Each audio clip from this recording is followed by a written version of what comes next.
자, 맨유는 보강 포인트가 있죠. 네. 어디로 봐야 될까요? 일단은 맥과이어의 파트너를 찾아야 되고 센터백. 네. 그리고 저는 사실 좌측 풀백도 영입을 해야 된다. 나는 여기가 다 아까 우리가 그 얘기를 했잖아요. 주전과 비주전 격차에 대한 문제.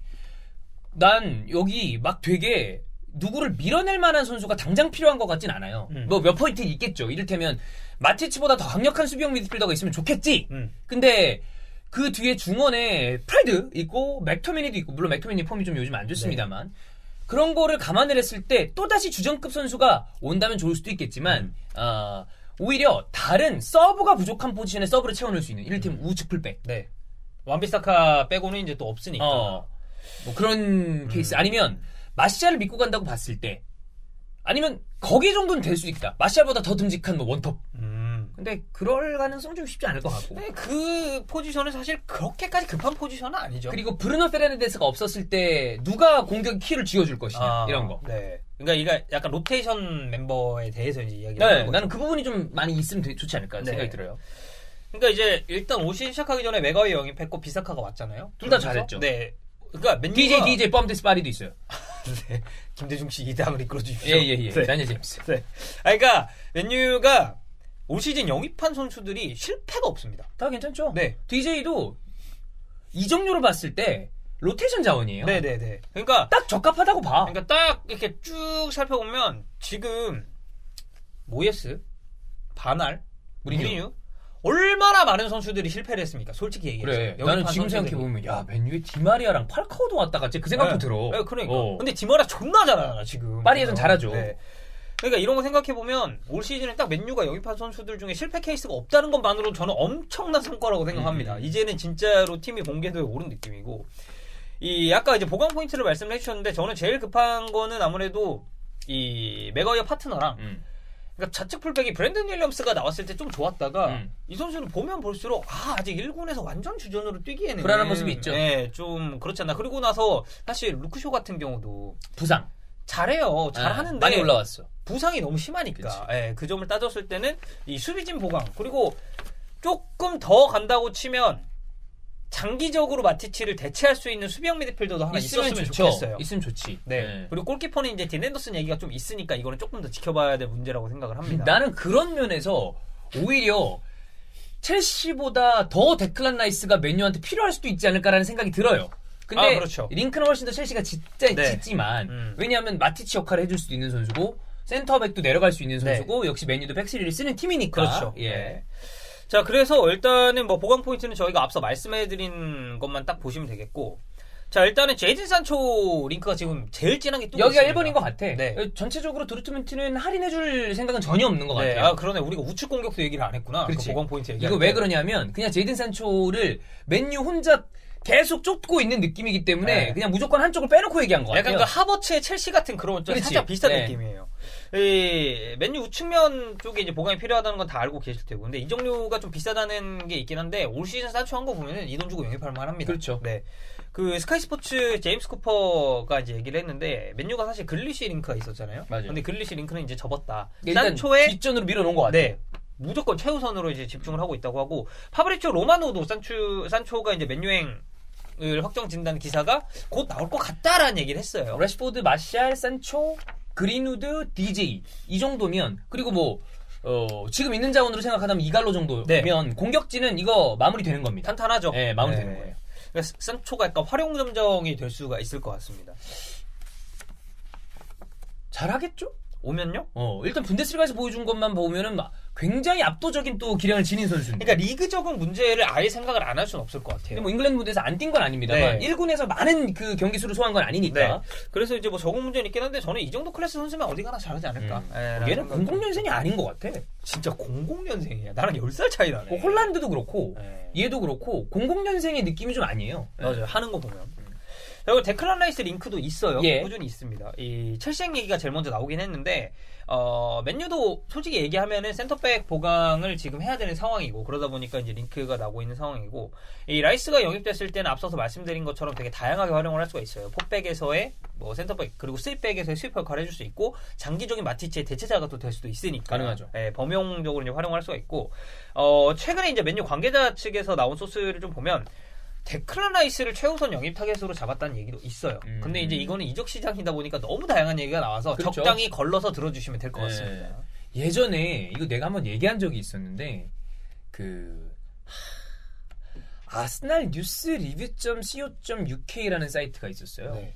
거기에 있나? 요즘에 이름이 기억이 안 나네. 나 이름 기억 잘하는 편인데 어쨌든 그 사람이 한국에서 시작된, 그러니까 한국인이 이렇게 본인이 아는 소스다라고 근데 그분이 아마 영국에서도 아는 사람이 있었던 걸로 기억을 해요. 네. 그런 쪽에서 그 얘기를 한국 웹사이트에도 쓰고 한국 커뮤니티에도 쓰고 외국 아스날 커뮤니티에도 썼던 걸로 기억을 해. 네. 근데 그게 그렇게 가가지고 그 사람이 다룬 거야. 아 진짜? 그러니까 스타트가 한국인이 영국인한테 들은 그게 루머가 시작이 돼서 이렇게 간 적도 있어요. 그러니까 이 어떤 그 이적 시장에서 얘기라는 게 아주 유력한 기자들의 얘기가 아니라면 정말 어디서 시작될지 모른다. 근데 그게 또 맞는 경우도 있거든. 이게 그 이적 루머라는 게 사실 만들어내기 나름인 게 요즘에 그러니까 K리그 예를 들게요. 네. K리그 보면 그런 거 되게 많습니다. 뭐 수도권 팀의 어떤 선수가 뭐 지방 구단으로 이적을 그런 앞두고 거. 있다. 와, 우리도 히프K 하면서 환희 형이 예전에 고구마 같은 거 할 때 그런 식으로 네. 얘기했잖아.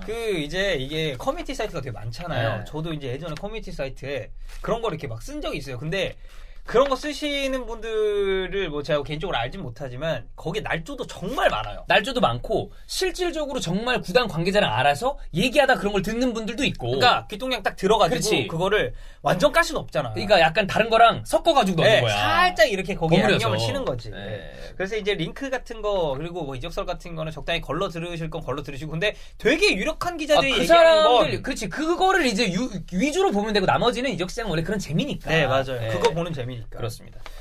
그리고 그릴리시도 사실 링크가 끝난 게 아니에요. 끝난 건 아닌데 일단은 이 우선순위에서 약간 멀어진 것 같아요. 일단 그리고 아스톤 빌라가 잔류를 했어요. 그렇죠. 잔류를 했기 때문에 이게 만약에 강등을 당했다면은 진짜 진하게 링크가 날 수도 있었을 것 같습니다. 근데 아직까지는 좀 잔류했으니까. 애매한 상황이고 만약에 그릴리시가 이제 맨유 중원에 합류를 한다면 이 구성을 어떻게 가져갈지도 솔샤르 감독이 좀 생각을 해봐야 될 것 같아요.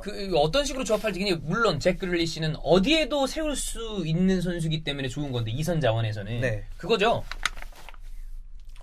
브루노 페르난데스 없을 때가 나는 되게 걱정이 많이 돼요. 네. 폭바, 마티신가 나머지가 다 그대로 있는 상태야. 음. 주전이 나왔어. 베스트 11이 나왔는데 거기서 브루노 페르난데스가 딱 빠지는 순간에 경기력이 어수선해지는 걸 우리가 최근에 몇 경기를 봤어요. 그렇죠. 네. 지치지 않았을 때도 그랬어. 그러니까 그 부분, 그러니까 그럴 때 안드레아스 페레이라 같은 선수가 잘해줘야지. 해주면 핵땡큐인데 그게 안 되고 마타는 지금 여러 가지로 에이징 커브의 상황을 봤을 때 혼자 나왔을 때 뭔가를 해주긴 좀 어려운 것 같더라고. 그러니까 조력자가 되게 괜찮은 조력자가 있어야 예. 돼요. 예. 부페로 나왔을 때는 또, 괜찮더라고 예. 또. 뭐 공을 잘 차던 선수였으니까. 그렇죠. 그런 부분은 좀 걱정이 되지 않을까 싶어요. 네. 네. 글리시 근데 오면 좋죠. 오면 맨유 입장에서는 정말 너무 좋은 좋죠. 상황이죠. 그러니까 네. 뭐 솔직히 말해서 유사시에는 그냥 왼쪽 공격수로 박아놓고 동선 자체를 중앙 쪽으로 계속 짜주면 돼요. 그리고 계속 저희가 말씀드립니다만 챔피언스리그에 나가는 우승을 노리는 컨텐더급 이 클럽들은 이 정도 선수단이 구성이 돼도 결국에 자기 혼자 너무 폼이 떨어져 있다거나 혹은 큰 부상을 당하지 않는 이상에는 출전 시간을 배분 받습니다. 맞아요. 너무 경기가 많기 때문에 어쩔 수 없이 돌아야 돼. 로테이션은 필수적인 부분이니까. 근데 이제 빌라 입장에서 아까도 얘기했지만 잔류했으니까 설사 그릴리시를 이적시킨다 하더라도 큰 돈을 요구하겠지. 네, 맞아요. 네. 그리고 아스톤 빌라가 이번 시즌 시작하기 전에 이적 시장에 쓴 돈이 또 있으니까. 되게 많아. 네. 자, 그리고 아무래도 센터백 링크가 계속 있는데 비아레알의 파우토레스 그리고 본머스의 나다나케 얘기가 어느 정도 나오고 있습니다. 나다나케는 이번에는 움직일 가능성이 큰 것 같아요. 왜냐면 본머스가 감독이 강등을 됐으니까. 당했으니까. 예. 그러니까 타임즈 보도에 따르면 메뉴가 이 맥과이어의 파트너로 파우토레스 그리고 나다나케를 이제 동시에 좀 저울질을 하고 있다는 얘기가 있어요. 그러니까 그러니까 타임즈 보도에서 이제 나온 말을 좀 인용을 해보자면 솔샤르 감독이 맥과이어의 파트너로 왼발잡이 센터백을 지금 원하고 있다고 합니다. 근데 파우토레스랑 나다나케가 이제 둘 다 이 부분에 이제 충족을 될 수가 있고, 근데 여기서 이제 한 가지 반박이 나온 게 스페인 라디오 방송국 쪽에 이제 코페라는 데가 있어요. 여기서는 반박까지는 아닌데 이제 바르셀로나도 파우토레스를 노리고 있다라고 이제 보도를 해서 이거는 사실 만약에 파우토레스가 딱 정말 매물로 나오게 된다면 맨유와 바르셀로나 둘 중 하나가 이제 좀 이제 실패를 하게 되겠죠. 근데 이제 파우토레스의 의중이 좀 중요하긴 한데 저 개인적인 생각으로는 만약에 합류를 한다면 바르셀로나 쪽이 조금 더 가능성이 높을 것 같긴 해요. 리가 안에서 움직이는 게 편안함이 있죠. 네, 왜냐면 이제 적응이 필요가 없으니까 따로. 그렇다고 해서 그리고 이제 바르셀로나 역시도 센터백 라인에 보강이 된다면 좋은 입장이기도 하고. 예전에 히든풋볼을 할 때나 아니면 여러 몸을 만들 때 제가 센터백 자리에 대한 거를 좀 무감각하게 생각을 했어요. 근데 지금 보면 그렇게 생각하면 안 되는 것 같아요. 네, 맞아요. 특히나 왼발 센터백의 중요성과 이 어떤 그 필요도를 많은 감독들이 요구하고 있고, 그렇죠. 내가 요즘에 특히나 K리그에도 젊고 새로운 감독들이 많이 나오고 있잖아요. 현장 중계를 가보면 이게 왼발로 빌드업을 할 수 있느냐 없느냐, 센터백 자리에서 바로 정발로 자기가 이 빌드업에 참여할 수 있느냐 없느냐가 생각보다 제법 많은 차이가 있더라고요. 네, 맞아요. 현장에서 보면 볼수록 더 많이 느끼기 때문에 저도 이거를 예전에는 그냥 센터백 이거 빨리 하다가 그래 넣은 적이 있었는데 좌우 이 자리에 대한 거를 훨씬 더 민감하게 받아들여야 되구나. 좀 써야 돼요. 그리고 감독들도 그 얘기를 노골적으로 하고 있고. 그렇죠. 네, 그렇습니다. 그리고 뭐 이제 아케 같은 경우는 말씀해 주셨듯이 보모사가 강등이 돼서 이게 어디로 갈지 모르겠어요. 이적할 가능성이 생겼죠. 네. 사실 여기도 단골 링크야. 몇 년째 나간다 얘기만 나오는 선수인데. 뭐 첼시랑도 엄청 찐했었고 네, 하니까. 그렇습니다.